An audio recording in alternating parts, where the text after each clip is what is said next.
అంటే ఈ మధ్య కాలంలో మనం పోలీస్ వ్యవస్థ వీటిపైన ఎక్కువ కాన్సన్ట్రేట్ చేస్తుందో చూస్తున్నాం. సినిమా సెలబ్రిటీలు మా సినిమాలు పైరసీ అయిపోతున్నారా స్వామి అని చెప్పేసి లబోదిబో అంటే వెంటనే వాడు ఎక్కడున్నా సరే పట్టుకొచ్చి లోపలేసారు. అండ్ రీసెంట్ గా ఇంకో అమ్మాయి ఏదో చీర గొడవ వ్యవస్థ దానికి సంబంధించినటువంటి సోషల్ మీడియా ఇన్ఫ్లుయెన్సర్లు ఏదో మాట్లాడుతున్నారు అంటే వాళ్ళందరిపైన కేసులు పెట్టిర్రు. దానిపైన చాలా త్వరితగతిన రెస్పాండ్ అయ్యారు. మరి ఈరోజు దేవాలయాలు మీరు చెప్తున్నారు 3 నెలల్లో ఇన్ని దేవాలయాలపైన దాడులు జరిగితే ఎటువంటి రెస్పాన్స్ లేదు అంటే ఇక్కడ ఎవరు నిద్రపోతున్నారు? పోలీస్ వ్యవస్థనా లేకపోతే హిందూ సమాజమే నిద్రపోతుంది అనుకోవచ్చా? ప్రభుత్వాలు స్వేచ్ఛగా పోలీసులను పనిచేయనిస్తారు. సంతుష్టికరణ రాజకీయాలు పోలీసుల చేతులు కట్టేసినాయి. తెలంగాణ పోలీసులు సమర్థవంతమైనటువంటి పోలీసులు. నేను ఒకటే చెప్తున్నాను, ఈ రాజకీయాలు ఉంటే పోతాయి. 5 ఏళ్లకు ఒక పార్టీ వస్తుంది పోతుంది, కానీ భవిష్యత్తును కాపాడాల్సిన బాధ్యత మీ భుజస్కంధాల మీద ఉంది. కాబట్టి ఏం జరుగుతుందో మీకు తెలుసు, భవిష్యత్తు ఎంత ఘోరానికి నెట్టబడుతుందో మీకు తెలుసు.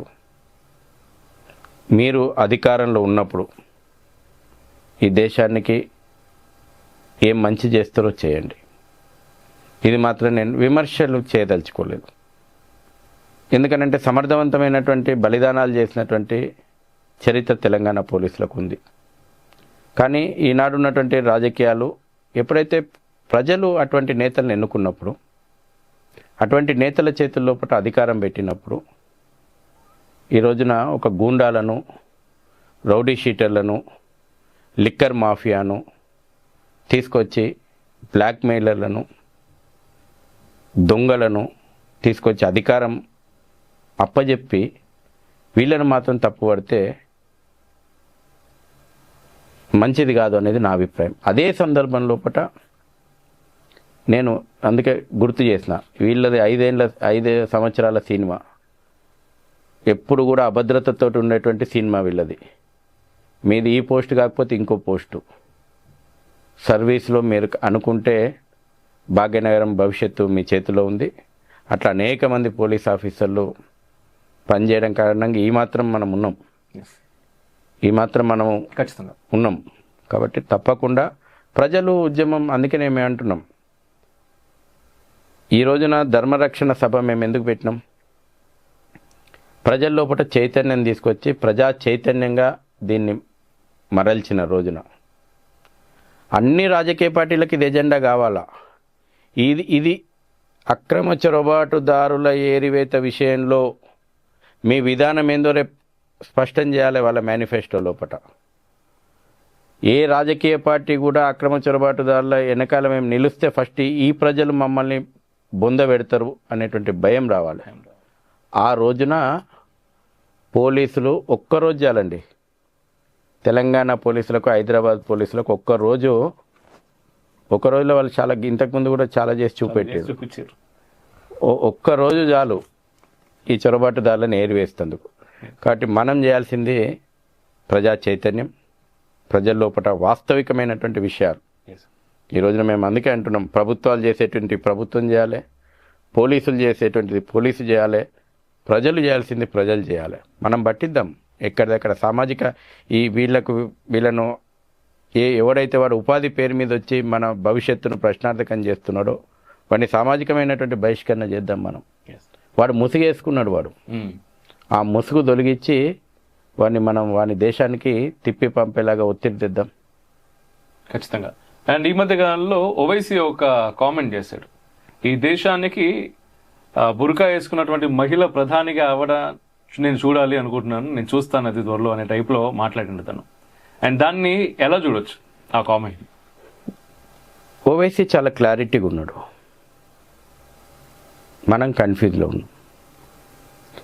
ఓవైసీ మతోన్మాద రాజకీయాలు, పాపులేషన్ పెరగడము, దాని తర్వాత ఈ సంతుష్టికరమైనటువంటి రాజకీయాలు, సోకాళ్ళు సెక్యులర్ రాజకీయాలు, ఏ రోజుకైనా పవర్ మా చేతిలోకి వస్తుంది అనేటువంటి పనితోటి ముందుకు పోతున్నాడు. ఆ పనిలో ఈ సోకాళ్ళు రాజకీయాలు, సోకాళ్ళు సెక్యులరిజం ఓవైసీకి సహకరిస్తుంది. ఖచ్చితంగా వాళ్ళు 2047 లోపల మనం ఈ దేశానికి 100 సంవత్సరాలు వచ్చి స్వాతంత్రం 100 సంవత్సరాల ఉత్సవాలకు మనం రెడీ అవుతున్నాం. 2047లో ఈ దేశాన్ని దారుల్ ఇస్లాం చేస్తామని ఇస్లామిక్ మతోన్మాదులు కలలు కంటున్నారు. వాళ్ళు బహిరంగంగా ప్రకటించారు. మనకు అర్థమైతే లేదు. అర్థం చేసుకోవాల్సింది హిందువు. ఈ రోజున అదే జరుగుతుంది కదా దేశం లోపల. ఎక్కడి వరకు నీకు సెక్యులరిజం రాజకీయాలు నడుస్తున్నాయి? 30% ముస్లిమ్స్ పాపులేషన్ ఉన్నప్పటి వరకు సెక్యులర్ రాజకీయాలు నడుస్తున్నాయి. 30% ఎప్పుడైతే ముస్లిం జనాభా పెరిగిందో అక్కడ మతోన్మాద రాజకీయాలు రాజ్యం వెళ్తున్నాయి.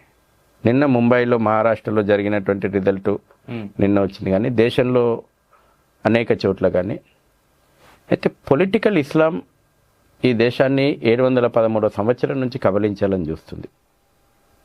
ఇస్లాంను ఒక మతం దృష్టిలోనే మనం చూడొద్దు. ఇస్లాం రాజ్యాధికారాన్ని చేతబట్టాలని కత్తి పట్టుకొని మేము జిహాదుకు దిగినటువంటి చరిత్ర ఇస్లాంది. ఇది వాళ్ళే దాపరికంతో ఏం చేస్తలేరు. ఇది ప్రపంచ చరిత్ర మన ముందరుంది. భారతదేశం 713 నుంచి ఈ పొలిటికల్ ఇస్లాంను ఎదుర్కొంటుంది.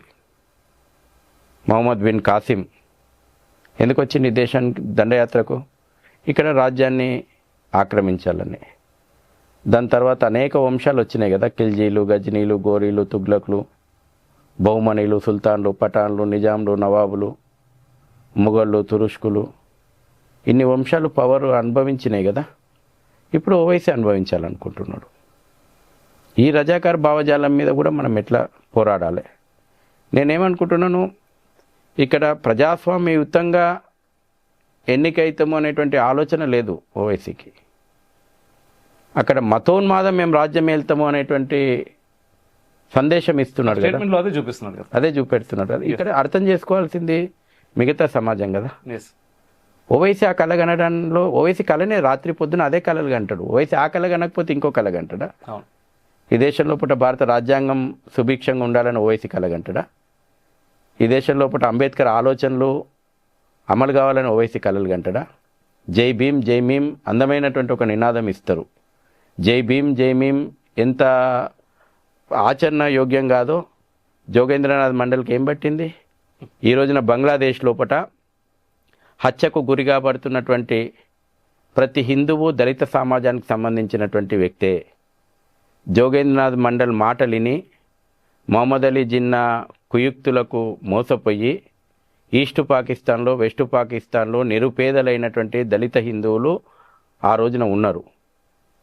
తర్వాత జోగేంద్రనాథ్ మండల్ మొట్టమొదటి న్యాయశాఖ మంత్రి పాకిస్తాన్ కట్టుబట్టలతోటి భారతదేశానికి వచ్చిండు. ఈ రోజున అక్కడ హత్యలకు అత్యాచారాలకు గురవుతుంది హిందూ దళిత సమాజమే. ఒక్క దళిత సంఘం మాట్లాడదే. ఎందుకంటే చంపుతున్నోడు ముస్లిం మతోన్మాది, చంపబడుతుంది హిందూ కాబట్టి నోర్లు తెరవవు. ఈ సెక్యులరిజం అడ్డగోడ వస్తుంది మధ్యన, మన కళ్ళకు బయళ్ళు గమ్ముతాయి. ఆల్ ఐసాన్ రఫా, ఆల్ ఐసాన్ పాలస్తీనా అన్నటువంటి వాళ్ళు ఆల్ ఐసాన్ బంగ్లాదేశ్ అని ఎందుకు కనబడదు? అక్కడ చంపబడుతుంది హిందూ కాబట్టి మీ సెక్యులర్ కళ్ళకు కనబడదు. ఈ రోజున ఓవైసీ ఏం కోరుకుంటాడు? ఈ దేశం లోపల ఇస్లామిక్ షరియత్ లానే కావాలంటాడు. అదే కదా ఓవైసీ కోరుకుంటుంది. షరియత్ లా నాకు కావాలనుకుంటాడు, ఇస్లామిక్ రాజ్యం కావాలనుకుంటాడు. రజాకార్లు స్థాపించినటువంటి పార్టీ, రజాకార్ల వారసత్వాన్ని వంటబట్టించుకున్నటువంటి పార్టీ ఈ దేశాన్ని భారత్లో అంతర్భాగమే కావద్దు హైదరాబాద్ సంస్థానాన్ని అని వేలాది మంది హిందువుల మీద ఊచకొత్త కోసినటువంటి కాసిం రజ్వీ వారసత్వం అది కోరుకోకపోతే ఇంకేం కోరుకుంటుంది? ఓవైసీ పొద్దున మధ్యాహ్నం రాత్రి అదే కలలు కంటాడు. నువ్వు ఎంపీ అయినావు కదా హైదరాబాద్కు, భారత రాజ్యాంగం ప్రకారం ఎంపీ కాగలిగినావు కదా. కానీ ఓవైసీ ఏమంటున్నాడు? అక్కడ హిజాబ్ అనేటువంటి ఒక సింబాలిక్ని ఎందుకు తీసుకొచ్చిండు? ఒక ముస్లిం మహిళ అయితే లేడు అంటే షరియత్లా ఇస్లామీ రాజ్యాన్ని ఏల్తుంది. అది ఓవైసీ కామెంట్లో ఉన్నటువంటి అంతరార్థం. ఈ దేశంలో ఎంతమంది మహిళలు, ముస్లిం మహిళలు మంత్రులు కాలేదు? ఎంతమంది చట్టసభలకు ఎన్నిక కాలేదు? ఎవరన్నా ఆపగలిగిందా? ఉపరాష్ట్రపతి కాలేదా? రాష్ట్రపతి కాలేదా? అనేక కీలక పదవుల లోపట లేదా? కానీ వాళ్ళ ఓవైసీ అంతరార్థం ఏంది? షరియత్లా ఈ దేశాన్ని ఏలుతుంది. ఈ అంతరార్థాన్ని మనం గమనించకుండా ఈ సెక్యులర్ మత్తు వదలకుండా ఉంటే రేపు ఆ దిశగా దేశం నెట్టేయబడుతుంది.